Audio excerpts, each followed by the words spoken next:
Good morning. We're continuing with the Psalms on day 173. We're looking at those Psalms which are individual laments.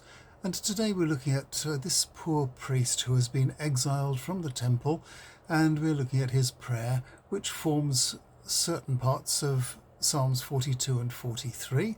If you want to look it up, it's Psalm 42 verses 1 to 5. And Psalm 43 verses 3 and 4. They all form part of the same prayer and the same lyric. As a deer desires the flowing water brooks, so my soul longs for you, O God. My soul thirsts for God, for the living God. When shall I come and look upon the face of God?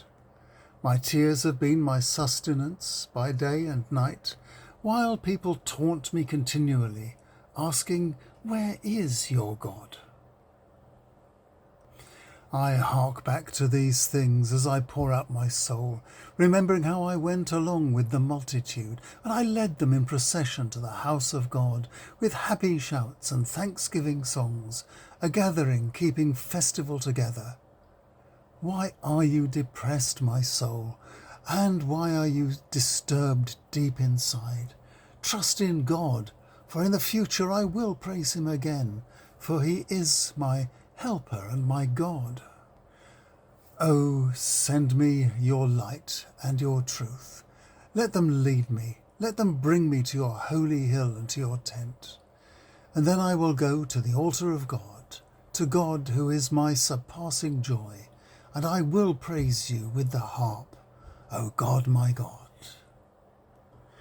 God's tent in this psalm may well be the Jerusalem temple, which replaced the meeting tent that housed the Ark of the Covenant after the giving of the Ten Commandments. This lament was written by a priest in exile, remembering the excitement of a temple festival and longing to be allowed home again and back on the hill of Jerusalem where God was properly worshipped. There isn't enough in this short poem to pinpoint either what he did wrong, or the place of exile, or the identity of the priest whose enemies appear to have banished him, or if he ever got home again when his prayers were answered. But it is a powerful lament, and the words about longing to be free from depression and back at the altar worshipping and singing are very strong. When I was a young priest, when I was a young man rather, part of this Psalm 43, 1 to 5, was recited regularly by Roman Catholic and many Anglican clergy before going up to the altar to begin the Eucharist, for that very reason. This kind of psalm, the lament of an individual, may well be the biggest category of psalms.